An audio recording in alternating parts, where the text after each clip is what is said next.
O Jardim do Éden. Nossa mais duradoura lenda. Uma história contada por uma civilização após a outra.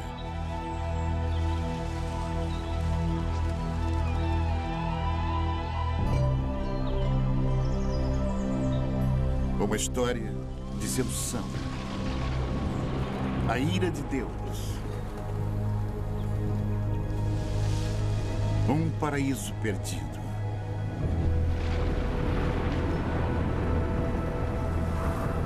Mas será somente uma fábula? Existem provas de que as grandes histórias da Bíblia tenham sido verdade? De fato, existiu um lugar como o Éden?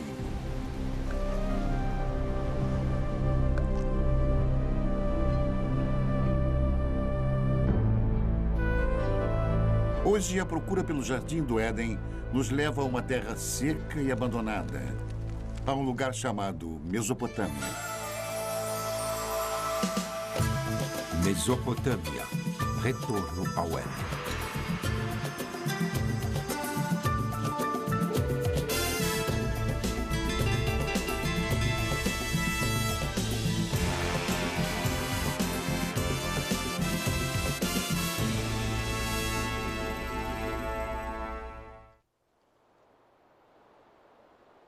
Esta é a terra onde as primeiras sementes de civilização humana foram plantadas. E foi aqui que 3 das maiores civilizações do mundo antigo surgiram: Babilônia, Assíria e Suméria. Em meio às suas ruínas, as respostas há muito procuradas para os mais profundos mistérios da Bíblia, enquanto arqueólogos percorrem esta terra em busca da origem histórica da fé. Nossa busca pelo Éden é uma viagem de volta ao passado. Primeiro até a Babilônia, a última dessas civilizações.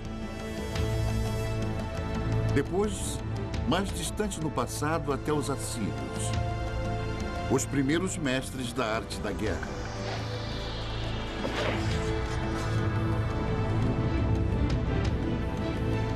E, finalmente, um momento no passado tão longínquo que somente o Éden poderia ter precedido. Até a Suméria e a criação da civilização em si. O grande arco da crescente fértil. Ao longo de mais de 6.000 anos, esta rica terra, situada entre os rios Tigres e Eufrates, deu início às primeiras grandes civilizações. Os gregos a chamam de Mesopotâmia. Nós chamamos de Iraque.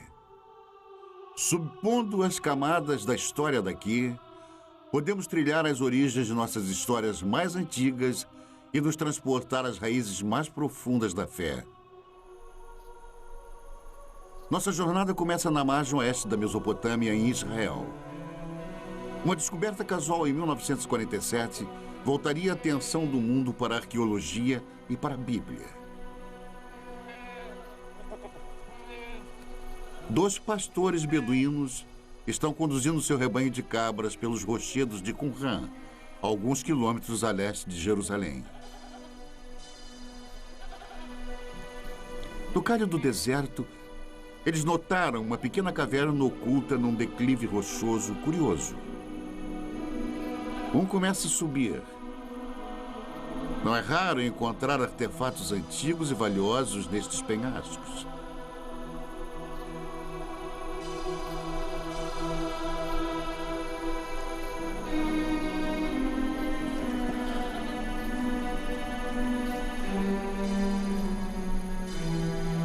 Dentro da caverna, o pastor descobre destroços de antigos potes, fragmentos de pergaminhos de couro e algumas folhas de papiro, tudo intocado desde o tempo de Jesus. Estas escrituras de uma seita judaica monástica chamada Essênios viriam a ser conhecidas em todo o mundo como os manuscritos do Mar Morto. Nas cavernas ao redor, centenas de papiros antigos seriam eventualmente descobertos. Uma delas provou ser a primeira versão do Antigo Testamento, incluindo os 5 primeiros livros fundamentais conhecidos pelos judeus como Torá. Os manuscritos do Mar Morto imediatamente se tornaram foco de um tremendo alvoroço internacional, enquanto eruditos e teólogos disputavam a posse e os significados deles. E a sensação foi importante. Isto foi descrito como um dos achados arqueológicos mais importantes. E são muito valiosos para os judeus, porque eram judaicos. Eles vêm de um período fundamental na história judaica. E muito valiosos para os cristãos, porque são contemporâneos de João Batista, Jesus e por aí vai. Portanto, são muito informativos. Mas, além disso, temos uma grande ligação emocional a esta obra. A Bíblia sempre foi um livro lido sob 2 pontos de vista: o sagrado e o histórico. Mas o tradicional Torá é sempre escrito à mão. As palavras são lidas enquanto o escriba escreve. Portanto, se tornam uma oração. E cada Torá é considerado sagrado a partir do momento que é escrito. Mas a precisão histórica da Bíblia nunca foi de fato comprovada. É um trabalho que continua até hoje.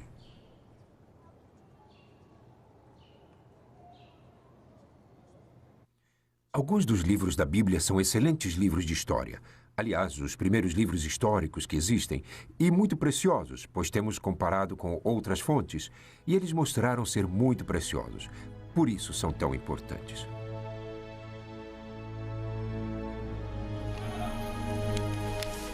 A descoberta dos manuscritos do Mar Morto foi o evento mais famoso da arqueologia bíblica, mas não foi o primeiro. A ânsia por explorar a história bíblica tem uma tradição respeitável. É uma procura que começou na Terra Santa, mas levaria à Mesopotâmia.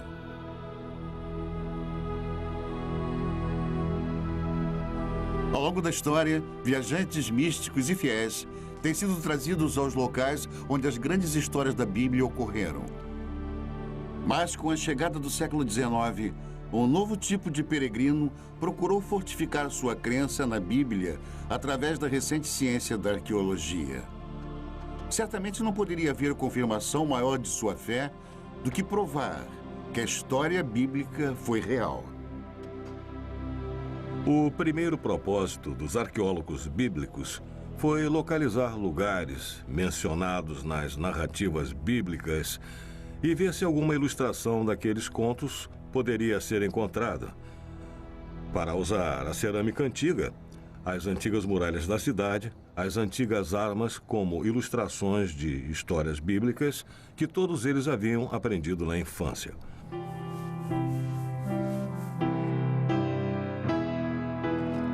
O prestígio de cada nação europeia na Terra Santa era medido pelos tipos de descobertas bíblicas que eram encontradas.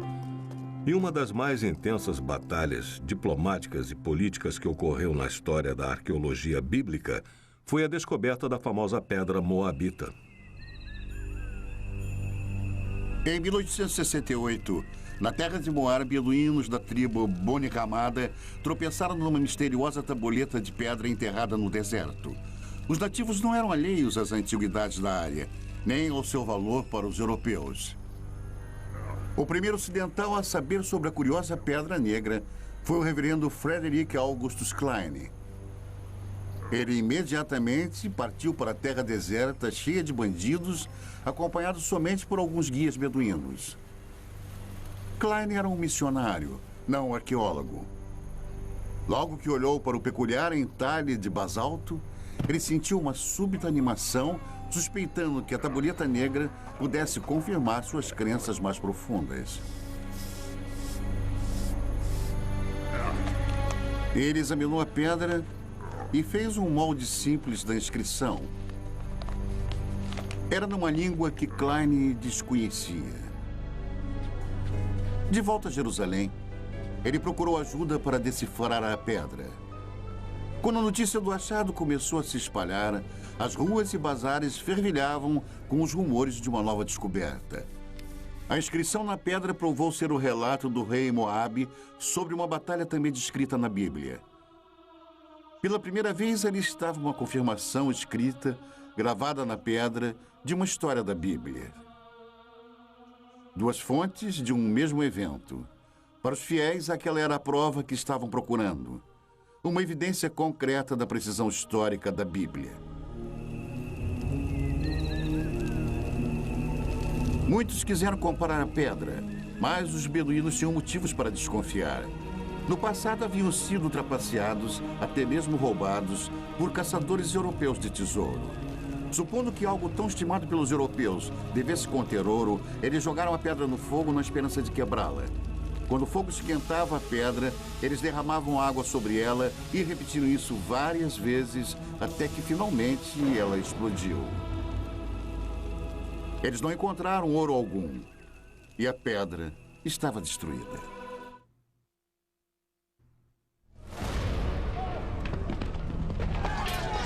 O ano é 586 a.C. O exército de Nabucodonosor, rei da Babilônia, invade Jerusalém com a ira de um Deus furioso. Estamos a quase 6 séculos antes do nascimento de Cristo. Os romanos ainda nem sonhavam com o império. É um capítulo negro na história dos judeus, enquanto a impetuosa estrela da Babilônia nasce. A Bíblia descreve o ataque babilônico. Cortou em pedaços todos os utensílios de ouro que fizera Salomão para o templo do Senhor. Todos os príncipes, todos os homens valentes, todos os artífices e ferreiros, ao todo de 10.000. Ele os levou cativos de Jerusalém à Babilônia. Os israelitas cruzaram mais de 800 quilômetros de deserto, seguindo antigas rotas de comércio pelas atuais Jordânia, Síria e Iraque até a Babilônia. Em Salmos 137, os israelitas lamentam: às margens dos rios da Babilônia, nós nos assentávamos e chorávamos, lembrando-nos de Sião. Como, porém, haveríamos de entoar o canto do Senhor em terra estranha? Fracos e exaustos, os israelitas chegaram à Babilônia, amedrontados com tamanha grandiosidade. Arrancados da modesta cidade de Jerusalém, eles contemplavam a majestosa capital do mundo antigo.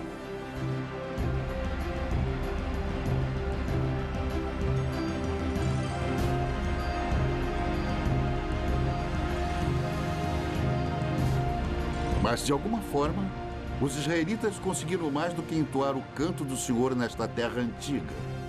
Eles também registraram. Se você pegar qualquer parte de uma fala e então escrevê-la, você está formalizando isso.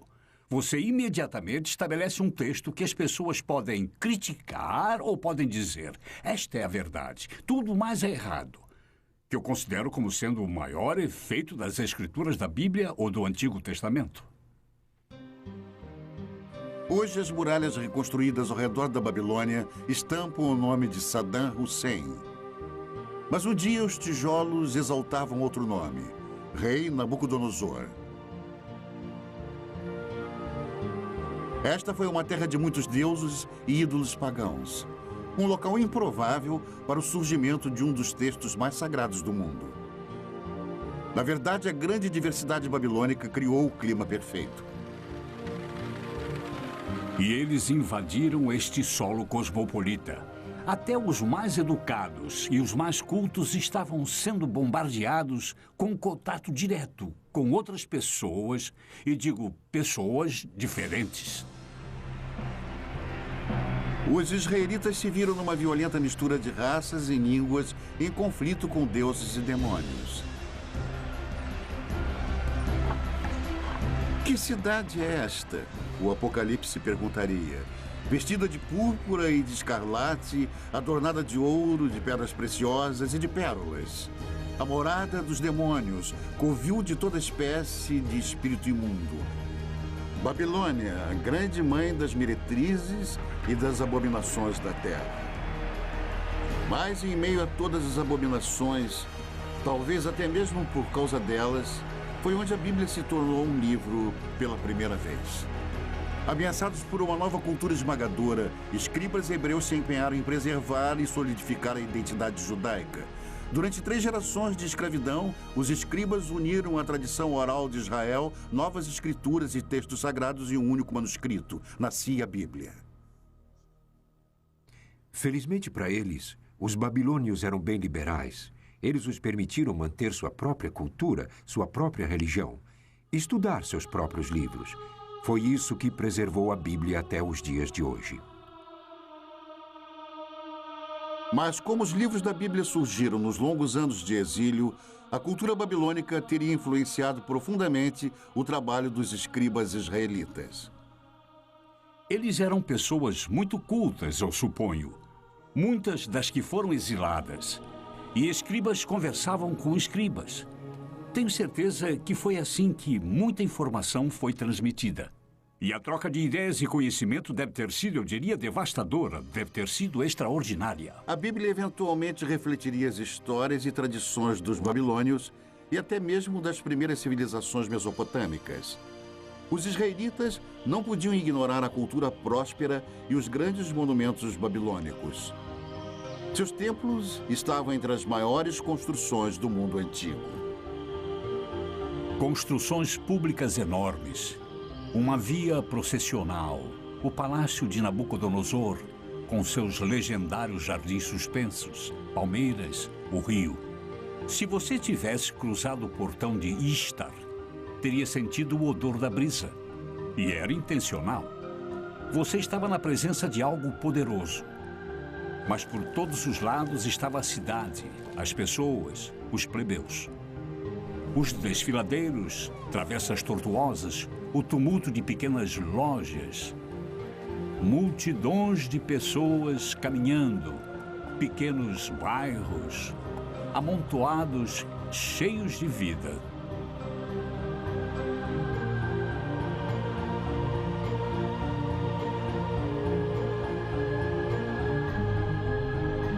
E foi aqui, a Bíblia nos conta, que um dos monumentos mais extraordinários da antiguidade subia até o céu. A Torre de Babel. Durante eras, aventureiros e peregrinos esperavam que, encontrando a famosa torre, pudessem provar a veracidade das histórias da Bíblia. Um dos que falharam teria escrito: nenhum homem ousa se aproximar da torre, pois está deserta e cheia de dragões e enormes serpentes e de bestas venenosas. Viajantes medievais afirmaram ter encontrado a torre. Esta almádena em espiral ainda se encontra no norte do Iraque. Mas eles estavam errados. Esta torre foi construída 1500 anos depois e muito distante das muralhas da Babilônia.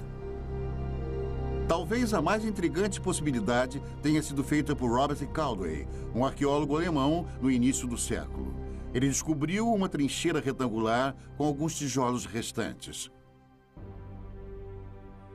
Muitos especialistas acreditam que Caldwell tenha descoberto tudo o que restou da famosa torre. Os enormes monumentos babilônicos causaram uma forte impressão nos escribas bíblicos. Mas a herança mais duradoura que sobrevive até hoje é uma novidade babilônica ainda mais impressionante: o Código de Lei. A Babilônia foi a primeira civilização na Terra a ter um código de lei escrito. A pedra, originalmente esculpida, é uma importante relíquia perdida por centenas de anos. Ela apareceria no final do século XIX. Uma pedra esculpida com um dos mais importantes documentos legais de todos os tempos. 1200 anos antes dos israelitas serem levados em cativeiro, o rei da Babilônia mandou esculpir uma pedra com as leis que carregam o seu nome. Código de Hammurabi. Estas escrituras podem ser tidas como precursoras do Código de Lei em Êxodo, Levítico e Deuteronômio. Nas sociedades em que o conhecimento e a lei são transmitidos e compartilhados oralmente, o precedente é muito importante. Quando foram escritos, as pessoas que o fizeram tinham imenso poder. O Código de Hammurabi influenciou quase toda a civilização desde a Babilônia. Hoje, até mesmo alguns de seus métodos mais primitivos de julgamento sobrevivem intacto.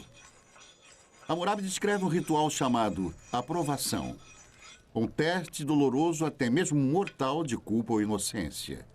Em algumas remotas tribos beduínas, a aprovação ainda é praticada tal como era feita no tempo de Hammurabi.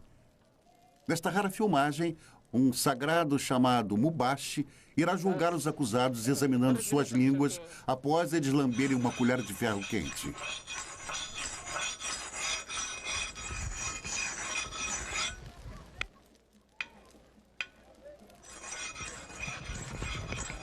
Estes homens foram acusados de roubo.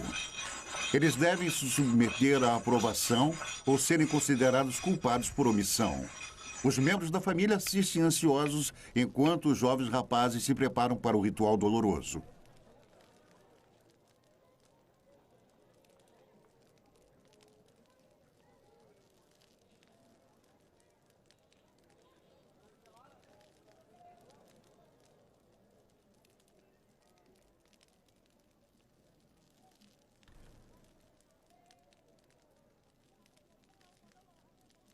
A água não alivia a dor. É para limpar e purificar o bebedor e prepará-lo para o julgamento. O homem sagrado reza e depois examina as línguas queimadas, buscando um sinal de Deus. Apenas o Mubashi pode definir culpado ou inocente e somente ele irá determinar o destino destes homens. Finalmente, um veredicto. Um homem é considerado inocente para grande alívio de sua família. O outro não teve tanta sorte. Declarado culpado, ele irá pagar pelo seu crime. A aprovação é um intrigante reflexo atual de Hammurabi, mas suas leis chegam ainda mais diretamente ao presente através da Bíblia. Hammurabi estabeleceu leis. Ele não inovou nada.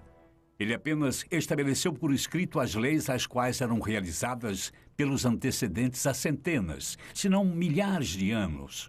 Olho por olho, dente por dente, e princípios como este, muitos dos quais ainda se encontram.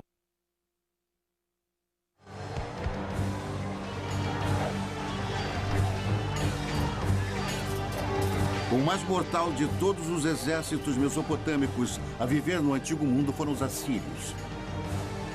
Na Bíblia, eles são os símbolos definitivos da tirania de sangue e opressão impiedosa.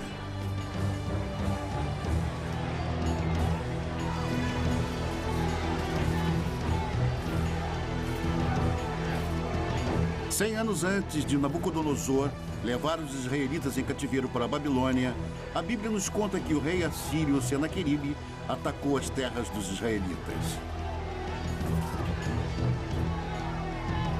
No segundo livro dos reis, a Bíblia diz: já tens ouvido o que fizeram os reis da Síria a todas as terras, como as destruíram totalmente.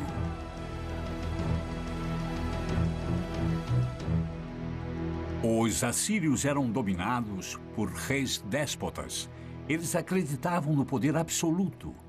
E poder absoluto significa controle. E o poder absoluto quase que invariavelmente se mantém no poder graças à eficiência e força militar. E os assírios mantinham uma enorme máquina de guerra forte e eficiente. E nas paredes dos palácios dos reis assírios estavam as narrativas de algumas de suas expedições, escritas de forma vaidosa, gloriosa, grandiosa e eloquente. Os assírios, eles poderiam tomar uma cidade e empilhar as cabeças dos cidadãos dominantes do lado de fora dos portões, ou pegavam o rei da cidade, o esfolavam vivo e pregavam sua pele no muro, mas todos faziam isso. O poder assírio, simbolizado pela caça ao leão real, estava nas mãos de impiedosos reis guerreiros. Até mesmo a Bíblia demonstra uma relutante admiração. Eis que a Assíria e todos os grandes povos se assentavam à sua sombra. Ezequiel 31. Enquanto a cidade de Roma estava no início, a Assíria era o maior império do mundo. Por mais de 1000 anos, os detalhes sobre a civilização assíria eram poucos. Até a grande capital, cidade de Nínive, era desconhecida pelo mundo moderno. Então, em 1852, estas ruínas abandonadas foram exploradas pelo arqueólogo britânico Austin Henry Lerdy. O que Lerdy encontrou aqui no norte do Iraque foi nada menos do que a morada real de Nínive. Um tesouro intacto da civilização assíria.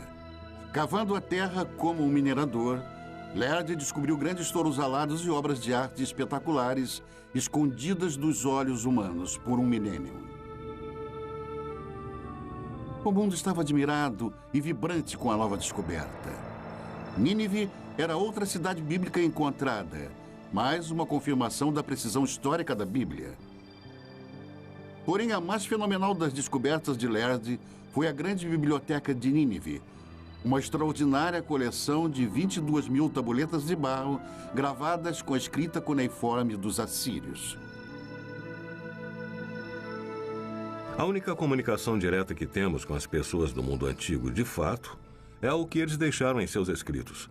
Podemos saber, através disso, o que eles comiam, como era a sua medicina, como era a vida em família, como era a sua política e como viam a religião. Os detalhes da vida diária dos assírios revelam uma sociedade patriarcal, um mundo onde plebeus e principalmente as mulheres tinham poucos direitos. Toda mulher assíria, quando ainda jovem, antes do casamento, ia ao templo de Estar, sentar nos degraus e ficava lá até que algum homem se aproximasse e deixasse cair uma pedra na barra do seu vestido. Então ela entrava com ele e tinha relações. Era assim. Mas neste mundo tirânico havia uma certa justiça. No casamento, até as mulheres tinham certos direitos. Uma mulher podia especificar em seu contrato de casamento que seu marido não poderia ter outras esposas. Ela podia especificar que ele poderia ter quantas prostitutas quisesse, mas não outras esposas. Mas se as mulheres comuns tinham direitos limitados, descobertas recentes revelam que as rainhas assírias dispunham de grande privilégio. Em 1989, o antigo palácio de Nimrod, ao norte do Iraque, foi o palco de um surpreendente achado. Os especialistas a consideraram a mais significante descoberta desde a tumba do rei Tutankhamon, o tesouro de Nimrod. Enquanto nós limpávamos uma das salas, descobrimos que havia algumas indicações de um túmulo no subsolo. Nós tiramos tudo e tentamos nos dividir. E descobrimos que ali havia corpos de pelo menos 2 rainhas. Densos braceletes de ouro ainda enfeitavam os seus ossos. Um tesouro real, enterrados há mais de 2.000 anos. Esta filmagem memorável, feita por arqueólogos iraquianos, é um registro exclusivo de suas extraordinárias descobertas. Pela primeira vez, a tumba de uma rainha assíria foi encontrada intacta. A sepultura real ainda exibia uma maldição para proteger suas ocupantes. Para aquele que abrir o lacre e me retirar de minha tumba, que seu espírito vague sedento sob os amargos raios do sol, e que os poderosos deuses do inferno permitam que seu corpo e sua alma jamais encontrem um descanso eterno. Ignorando a maldição, os arqueólogos escavaram mais de 56 quilos de joias lindamente esculpidas, globos de cristal e requintados entalhes. Os antigos assírios eram mestres ourives e artesãos. Mas o valor desse tesouro é bem mais alto do que vale em ouro. Quando mortas, as rainhas assírias esbanjavam riquezas. Mas em vida foram seus reis que fizeram história. Reis com sede de impérios. No ano de 701 a.C., o rei Senaqueribe e seu exército se puseram a caminho do deserto em direção ao mar Mediterrâneo. Os corajosos assírios estavam determinados a conquistar tudo que passasse em seu caminho. As cidades de Judá, inclusive Jerusalém, e seu rebelde rei Ezequias. Fortalezas e mais fortalezas tombavam diante dos assírios, mas foi a cidade de Laquis cuja brutal destruição está nos registros históricos e na Bíblia. O cerco a Laquis é um ótimo exemplo de como o exército assírio invadiu a cidade, a cercou, a sitiou e a conquistou, e levou seus habitantes como escravos, os que não foram executados, homens, mulheres e crianças. A técnica era muito simples, era uma conquista bruta, rápida e sistematicamente eficiente. E nos baixos relevos dos palácios assírios, dá para ver os mecanismos de cerco, os soldados avançando nas colinas com os escudos por cima os protegendo dos entulhos atirados. Mas eles não tinham chance. Os outros eram soldados profissionais, eram uma máquina.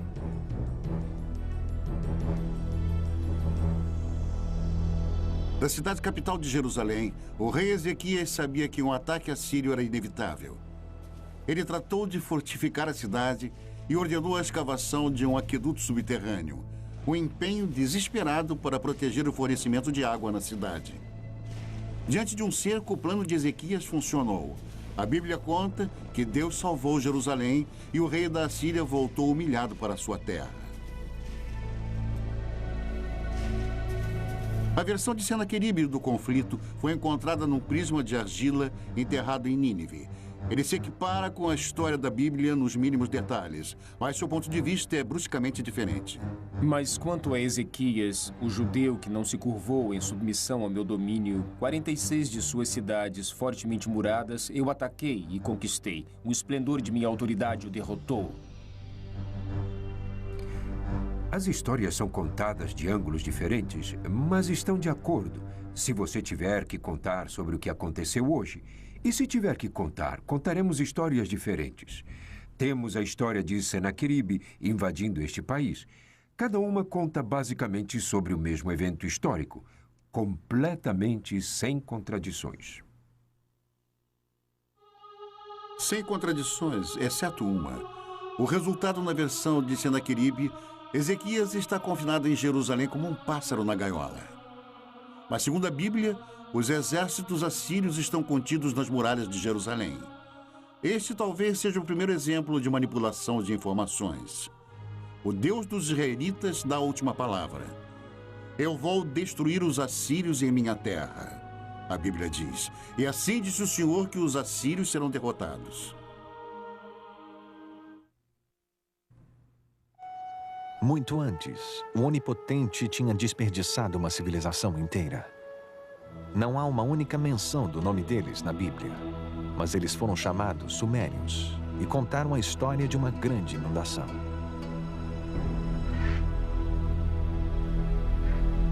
É uma das mais famosas histórias de toda a Bíblia, a saga da Arca de Noé. Um Deus raivoso, um barco de madeira, um dilúvio. É a história de Noé e sua família fugindo para a arca com cada espécie de animal e sobrevivendo ao castigo da inundação, enquanto o resto da humanidade é destruída. É uma história primitiva, mexendo com nossas esperanças e medos mais profundos. Uma história encontrada na Bíblia, mas também em outro texto antigo, um texto descoberto nas ruínas dos Sumérios. No começo deste século, um grupo de blocos mesopotâmicos foram traduzidos. Eles revelaram a primeira lenda conhecida de uma enchente cataclísmica. O primeiro épico escrito do mundo é a história do mítico rei Gilgamesh. A história dele sobre uma grande enchente precede a da Bíblia por pelo menos 2000 anos. Por 7 dias e 7 noites, uma enchente tinha invadido a terra e o barco gigante foi lançado pelas tempestades. O barco navega até uma montanha. Ele solta os pássaros, que é a história que tem uma semelhança com a enchente bíblica. É uma história maravilhosa. Mais de 5.000 anos atrás, a história do grande dilúvio foi contada primeiro aqui, nas cidades antigas da Suméria, Uruk, Eridu e Ur. Na Suméria, encontramos o início de quase tudo que nos fez civilizados. Eles inventaram a roda, o governo e a jardinagem. Suméria, a primeira civilização na Terra. Em uma terra sem pedra, eles projetam tijolos de barro, como aqueles ainda feitos e usados hoje. E daqueles simples blocos de construção, eles levantaram os primeiros grandes monumentos, chamados zigurats, construindo templos que invadem dezenas de metros pelo ar. Os sumérios inventaram um minuto de 60 segundos e até mesmo o adolescente problemático. Onde você foi? Não fui em lugar nenhum. Se você não foi a lugar nenhum, por que fica perdendo tempo? Vá para a escola. Fique na frente do seu professor. Narre a sua lição de casa, escreva o seu trabalho. Você me entendeu? Sabemos sobre os sumérios, o que fizeram em suas vidas diárias, graças à mais impressionante invenção deles, a escrita. Nós conhecemos a mais antiga lenda deles e seus segredos mais íntimos, porque alguém escreveu. Foi algo que ninguém havia feito antes. É uma janela, mas uma janela que é composta de várias partes, algumas das quais podemos ver e algumas não. Nós necessitamos de muito mais do que temos. Então, o que temos é espetacular. Em alguns casos, nós também temos que ter em mente que há parte das vidas das pessoas que nunca vemos e que nunca veremos porque há pessoas cuja escrita não foi levada em conta. 5.000 anos atrás, alguém escreveu sua história na argila, nos dando uma ideia de um mundo no seu primeiro relance de civilização. Como um povo, os sumérios eram de certa maneira muito autênticos. Eles se preocupavam sobre conhecer outras pessoas e beber cerveja e coisas assim. E há várias coleções de poemas que relatam as preparações de uma mulher para o seu amante e como ela se veste e espera pelo seu amante. O centro desta civilização era a cidade perdida de Ur, onde se imaginava ser o lugar de nascimento de Abraão, o primeiro dos patriarcas bíblicos.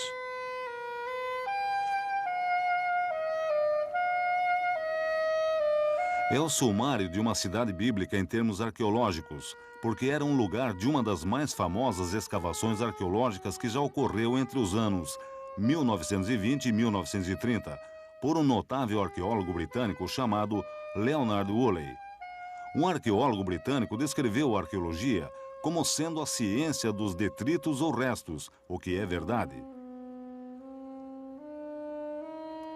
Mas me dê um arqueólogo que possa fazer pedras e ossos e tijolos e potes criarem vida. Leonard Woolley era assim. Ele pegaria pessoas num passeio por um pequeno quarteirão de Ur, onde as fundações da casa estivessem expostas, e conforme fossem andando, ele falaria da vida das pessoas que viveram nestas casas. Falaria sobre os fornos, as janelas, os tetos rebaixados, os móveis. E Ur, nas mãos de Woolley, ganhava vida. Woolley cavou este enorme buraco. Ele ia através da cidade e se tornava cada vez menor. E então havia esta inútil camada de lodo. E Woolley recontava como a mulher dele veio e olhou para aquilo. E ela era uma senhora simples. Olhou para aquilo e disse: "Oh, aquilo é a enchente." E luzes se acenderam. E Woolley disse que isto era uma evidência do dilúvio bíblico. E o que ele fez? Trouxe dinheiro. E Ur foi uma das escavações que foi vendida brilhantemente.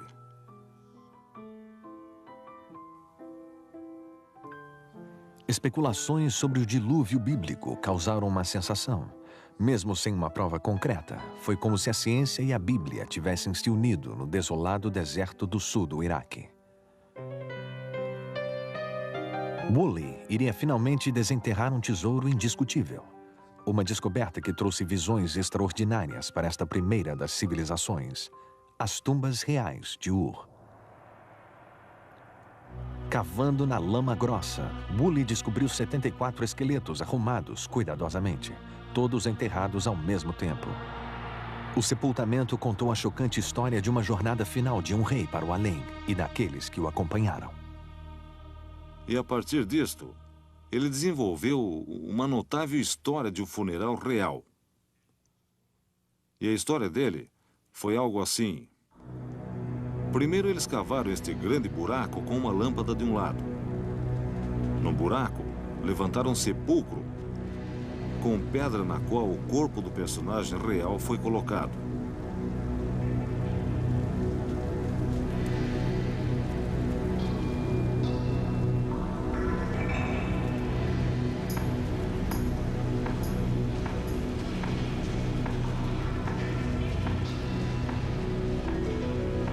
Então, a corte inteira entrou no buraco.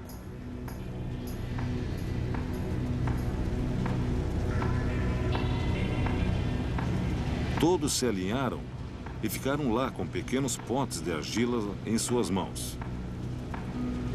E então, no sinal, todos beberam veneno.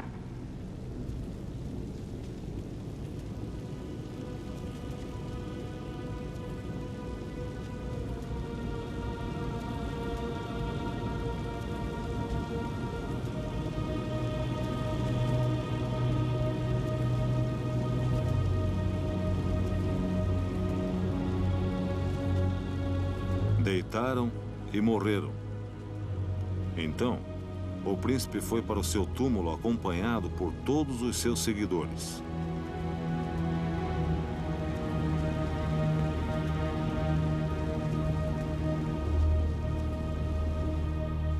Isto se tornou uma das grandes descobertas, um dos maiores funerais contados na arqueologia da história antiga. A descoberta dos túmulos em Ur foi um triunfo para a arqueologia, revelando os segredos antigos da primeira civilização. Mas a ciência sozinha pode nos levar só até lá. Onde a trilha acaba, o épico de Gilgamesh traz as pistas atormentadoras finais. Pistas que nos levam de volta a um jardim e a um lugar chamado Paraíso.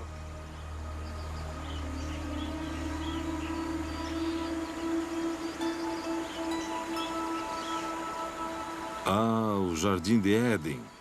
No começo, Deus criou o mundo. É uma história familiar.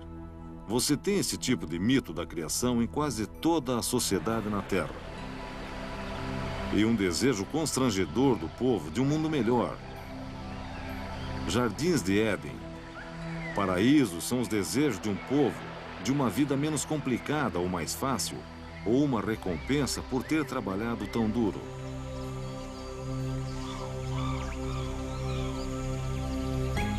No antigo épico sumério de Gilgamesh, o nome dado ao paraíso é Dolmen. É um lugar além da habitação humana normal e como se apresenta no mito sumério da enchente, que é onde os sobreviventes da enchente foram morar. E há outros mitos que mostram Dolmen como um lugar onde tudo era perfeito. Dolmen aparece na lenda mesopotâmica como uma espécie de jardim do Éden. Como um tipo de paraíso, um lugar de verdejante frescor e água abundante, e ventos e brisas. É um lugar de maravilhas, um lugar perfeito. É também o lar para uma serpente. No épico antigo, a serpente rouba a flor que gera a imortalidade. E assim como Adão, Gilgamesh deve deixar o jardim e morrer. A ideia do paraíso parece universal. Mas no que se baseia? Este lugar existiu? A resposta indica um lugar encantado e real. 640 quilômetros ao sul da antiga cidade sumeriana de Ur, fica a ilha de Bahrein. Um mercado essencial nas rotas do comércio através dos desertos áridos e mares salgados da Mesopotâmia.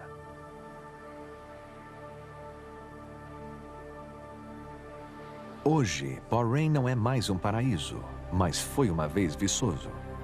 Uma vez esta ilha teve água abundante e também abundante vida. Uma vez, há muito tempo, isto era Dolmen. Mas era o paraíso? Comparando com o deserto nos arredores, certamente parecia ser. Havia tanta água aqui que o que é agora é uma ilha deserta. Floresceu. Era um jardim produzindo frutas suculentas. E havia pessoas aqui que aparentemente levavam uma vida abençoada. Mais de 85 mil túmulos encontram-se nesta paisagem, provavelmente mais do que em qualquer outro lugar do mundo antigo. Os ossos antigos nos contam que esses povos eram mais altos e mais saudáveis, e eles viviam mais que as outras pessoas da região. E nos túmulos está a mais surpreendente chave: os restos de cobras, ritualmente embalsamadas em algum lugar no passado há mais de 4.000 anos. Aqui em Bahrein, nós encontramos a serpente do mesmo jeito que a encontramos no épico de Gilgamesh e do mesmo jeito que a encontramos na Bíblia. Nossa jornada de volta ao tempo cruzou as terras onde os babilonianos, os assírios e os sumérios antigos uma vez estiveram. É possível se arriscar ainda mais para a terra que oculta as pegadas de Adão?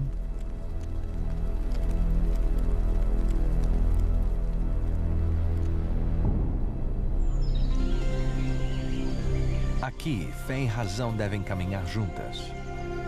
Nós agora sabemos que houve uma ilha paradisíaca na Mesopotâmia. É nossa escolha acreditar que era o paraíso.